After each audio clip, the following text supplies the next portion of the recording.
मोहम्मद नासिर हुसैन साहब चकवाल से आप सवाल करते हैं, हमारी गाय के 2 थन ठीक और 2 ख़राब हैं, क्या ऐसी गाय कुर्बानी पर लग जाएगी या नहीं। देखिए, इस हवाले से वजाहत समझ लें कि मादा जानवर के थनों के मुतालिक एक उसूल है कि अगर थन आधे ख़राब हैं तो अब कुर्बानी नहीं होगी, और अगर थन आधे से कम ख़राब हैं तो अब कुर्बानी हो जाएगी।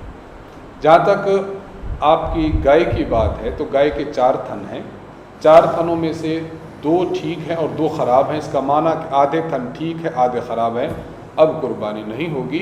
हाँ, अगर सूरत हाल ये होती कि एक थन सही ख़राब होता और बाकी 3 थन सही होते, अब कुर्बानी दुरुस्त होती।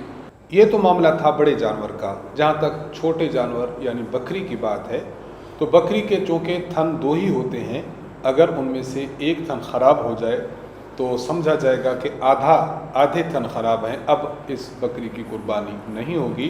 खुलासा कलाम ये निकला कि आपकी जो गाय है उसको आप कुर्बानी पर नहीं लगा सकते, इसके अलावा कोई और जानवर आप ज़िबा कर लीजिएगा।